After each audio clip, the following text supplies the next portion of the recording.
Hey guys, well, this is part one shop pad going in. Holy moly. So you can see, got 2x8 forms. The pad's gonna be around 6 to 7 inches thick, 1/2 inch rebar, so number 4 on 12-inch or 16-inch centers. I don't know exactly yet. Got all the footings. Footings are 12 deep, 18 wide. They're supposed to only be 15, but I don't have a 15-inch bucket. And got a little helper over here. Navy, say hi. And yeah, we're just doing it up. Kind of boring, tedious stuff, but you guys get what we're doing. We'll do the next. Well, looks like a junkyard, but the shop guys are here and time to get to work. Wish I cleaned the pad off, but I gotta get to work.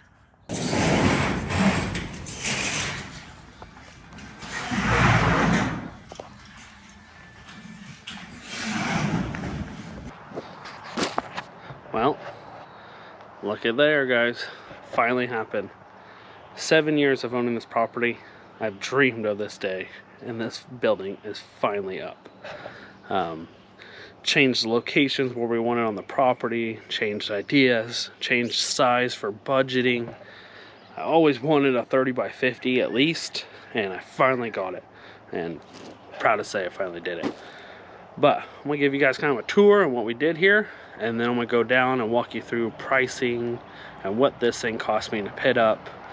I'm doing it mostly myself. Of course, the company comes out and wrecks it, but concrete, and I'm gonna do all the electrical and all that good stuff. So what I did, it's kind of hard to see.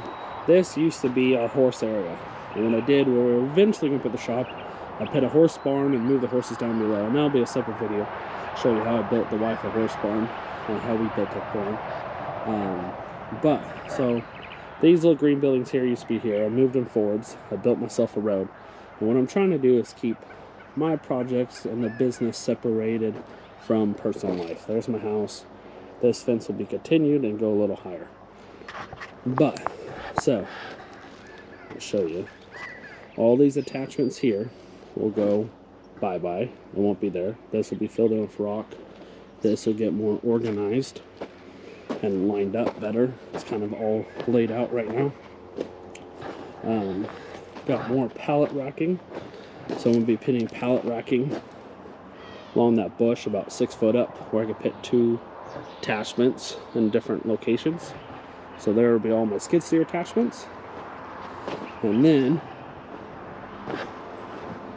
around this turn, I got all my metal rack here, organization. I got those pecs laid out, trying to get lengths and everything to run my air, because I'm gonna put an air compressor. I poured a little slab over there for my air compressor. But here is the shop.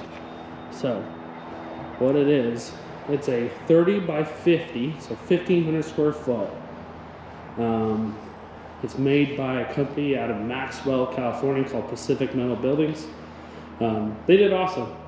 You know, there's a couple little minor imperfections, but honestly, I mean, they did this in our barn in 3 days. And the barn's a 24 by 48, and the shop is 30 by 50. So on this door, I did a 12 tall, 20 wide. And people keep asking me, why is there not a door?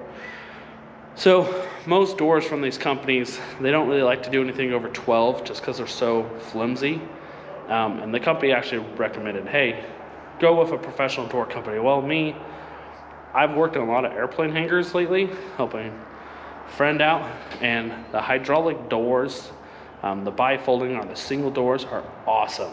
And right when I knew I was going to order this, I'm like, I'm going to build myself a hydraulic lifting door. You can do like a 12-foot carport, or if you do bifolding, what's in 2 pieces, you can do a 6-foot carport out, which is awesome. And I'll pour some concrete out there eventually. So that'll be a future video to this whole madness. Another future part will be, I'll do a video of how to run airlines through the entire shop properly. I'm gonna do a video under 250 bucks. And got couplers and all sorts of stuff. I'm doing it nicely. I want to set this thing up right. And then I'm gonna be doing electrical. The reason why there's not a lot of stuff in here, I've been working on some stuff, is I need to clean it all out, organize this. We have a huge family, and the wife asked if she can do, or if we can do Thanksgiving in here, just this year. Just while it's new and all that, there'll be about 50 people in here. That's crazy.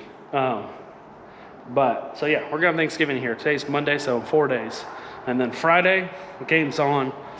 Electrical, plumbing, start thinking about building the door. I wanna build a loft that's 16 out, 30 across, stairways kind of over here in this corner, and have it like a little office in the corner, some seating and some storage. Just have it more room. What I like about lofts is, say if you're doing it 15 by 30, and you're really doing a 65-foot deep shop because you have that much more working area. So one thing I noticed with this thing is I upgraded the windows. And what I did is I said, I don't want the cheap. I have some friends that got these shops and they get the single panes that they come with factory. These are actually really nice. These are like your new construction Home Depot windows. They're 36 by 36. I got them 5 foot off the floor. For me, I'm 6'2", so it's fine. My buddy was over here the other day and he couldn't even see out. It was kind of funny. But the reason why, say if I want to put a workbench here and I'm grinding on that and something shoots against the wall, the window's high enough where it's above table working distance. When they're 4 foot, I feel like they're too close. You know, I kind of set up this piece of plywood to start hanging my wrenches on. I don't know if that's going to stay there. I might move that, but I can kind of work on that. But here we go. Kind of broke this thing down for you guys. I try not to share my finances, but all the videos, I watched like 1 million YouTube videos on people pitting these shops and what it cost them and all that. I hired a couple finishers to help me finish the concrete, but I did all the footings myself because I have my own equipment. Did all the form boards, laid the rebar, vapor barrier, compacted, yada yada. I saved myself a ton. I was getting quotes of $21 to $22 a square foot to do 6-inch, and they only want to do 24-inch on center rebar, and they want to do 1 by 15 footings. I like overkill. If I want to put a D6 dozer in this thing one day, I'm putting a D6 dozer in this thing. So I did between 7 and 8 inches thick, did 3 inches of grindings on the bottom, asphalt millings, get them for free, so got them. Packed the hell out of it. I did 2 foot wide by 2 foot deep from the top of the concrete down, in case, let's say, hey, I want to put a crane in here. I want to put some rails down each side. I want to. I don't want to ever think later on, oh, I can't do that because I didn't do the concrete thick enough. So yeah, this thing's 78. It was 40 yards of concrete to do this, and it averaged out about $7 a square foot for me to do this pad. Well, it's a huge savings. So, well, here it is. So the shop costs $24,350. Additional stuff, you know, the reason why it's more, it could have been like 21. Upgraded windows. I did a 412 pitch instead of a 312, so the roof angle is a little higher. It's like 18.5 feet to the top of the eave. $7,600 in concrete of 40 yards at $190 a yard.